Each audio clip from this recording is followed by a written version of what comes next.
Hello বন্ধুরা, নতুন রেসিপিতে আপনাদেরকে স্বাগত জানাই। দেখুন কড়াইতে প্রথমে আমি তেল দিয়ে নিলাম কিছুটা পরিমাণে। আর আজকে আমি আগের থেকে কিছু বলবো না, ডিরেক্ট একদম রেসিপিতে চলে আসলাম। আর আজকে রেসিপিটা খুবই সুন্দর, গরম ভাতে পেলে তো জাস্ট জমে যাবে, কোনো কথা হবে না। আর একদম সিম্পল, কোনো বেশি মশলা না, কিচ্ছু না। তো সবার আগে তেল দিয়ে আমি অল্প একটু পরিমাণে এখানে আদার কুচি ফোড়নে দিয়ে নিলাম। এবার এটা একটু যখন হালকা একটু ভাজা হয়ে যাবে, তখন এর মধ্যে আমি বড় সাইজের একটা পেঁয়াজ কুচি করে রাখা দিয়ে দিলাম। এবার আমি এই পেঁয়াজটাকে মিনিট খানিকের মতন একটু ভেজে নেব। তো ভাজার সময় আমি এর মধ্যে কিছুটা পরিমাণে হলুদের গুঁড়ো দিয়ে দিলাম, যাতে কালারটা একটু সুন্দর হয়। তো দেখুন মিনিট খানিকের মতন আমি এটা ভেজে নেব।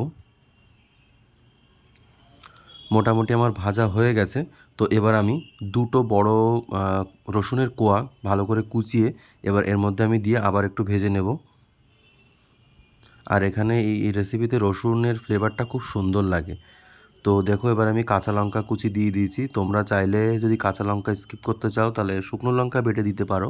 আর এখানে একটা অর্ধেক পরিমাণে আমি টমেটো কুচি এর মধ্যে দিয়ে দিলাম। এবার এটাকে একটু ভালো করে কষিয়ে নেবো, যাতে একটু টমেটোটা গলে যায়। তো এবার একটুখানি গলানোর পরে আমি এর মধ্যে কিছুটা পরিমাণে স্বাদ মতো নুন দিয়ে দিলাম। সেটা আপনাদের আন্দাজ মতো আপনারা দিয়ে দেবেন।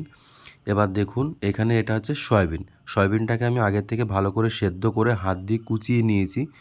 আর কুচিয়ে নিলে কিন্তু এটা বেশ ভালোই লাগে, কারণ আস্ত থাকলে কিন্তু এই ভাজাটা ভালো হবে না।